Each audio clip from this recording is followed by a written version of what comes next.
آپ صلی اللہ علیہ وسلم کہ جو معراج کا سفر ہوا تھا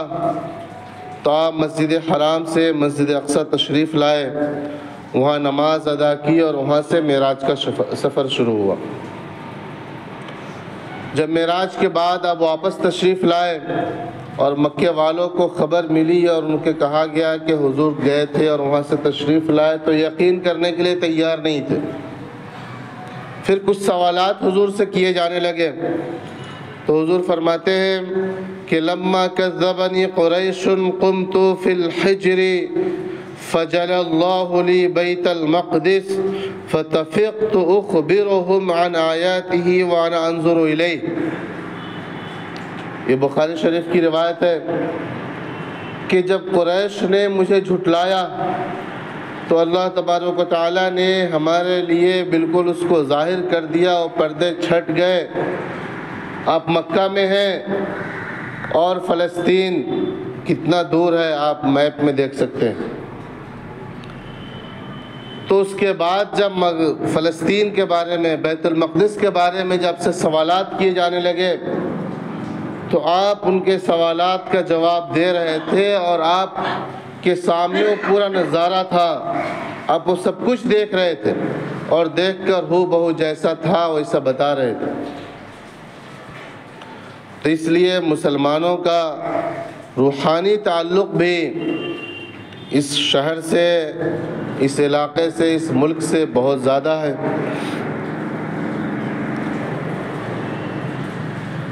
آج ہمارے ملک کے بھی پہلے جتنے بھی وزیر اعظم ہوئے ہیں سب فلسطین کے حق میں تھے اور ان کے ساتھ کھڑے رہے، اور آج بھی یہاں ملک، پہلے تو ہمارے وزیر اعظم نے اسرائیل کے ساتھ کھل کر اپنی یہ گانگت کا اظہار کیا تھا، لیکن جو ہمارے وزیر خارجہ ہے اس کے طرف سے فلسطین کے ساتھ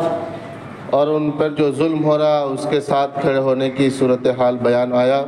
اور یہاں سے امداد بھی پیش کی گئی ہے، یعنی بھیجا گیا ہے وہاں فلسطینیوں کے لیے، اور دنیا کے اندر مظاہرے ہو رہے ہیں۔ تو ضرورت اس بات کی ہے کہ ہم تو وہاں نہیں پہنچ رہے ہیں، نہ پہنچ سکتے ہیں، تو ہم سے جتنا ہو سکتا ہے وہ کوشش کریں۔ جیسے کہ آپ دیکھیے سوشل میڈیا پہ بہت سے ایسے پروڈکٹس ہیں جو مصنوعات اسرائیل کے ہیں، اس کے بائیکاٹ کے پوری لسٹ تیار کر کے رکھ دی گئی۔ اب بہت سے لوگ کہتے ہیں کہ اس کے بائیکاٹ مصنوعات کا ہم استعمال نہیں کریں تو اس سے بہت زیادہ اس کو کوئی فرق پڑنے والا نہیں، لیکن فرق پڑے یا نہ پڑے ہمارے غم و غصے کا اظہار ہونا چاہیے۔ آپ دیکھتے ہوں گے کسی خاندان کے اندر کبھی شادی یا کوئی پروگرام ہوتا ہے اور جب اسی خاندان والے سے کبھی لڑائی ہو جاتی ہے تو وہ شخص اس کے شادی بیاہ میں شریک نہیں ہوتا،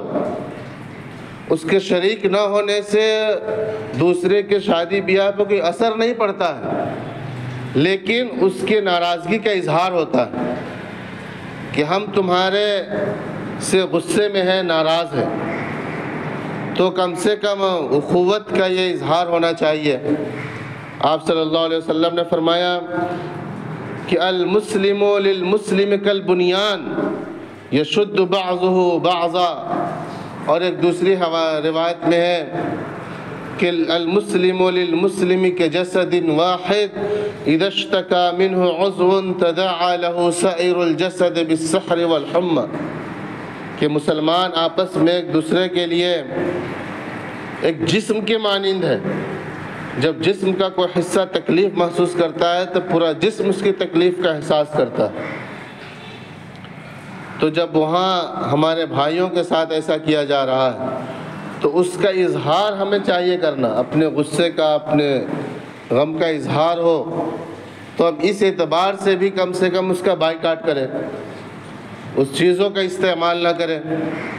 اور وہاں کی وہ ایسی چیزیں نہیں ہیں کہ اس کا متبادل نہ ہو، جس کے بغیر ہماری زندگی دوبھر ہو جائے،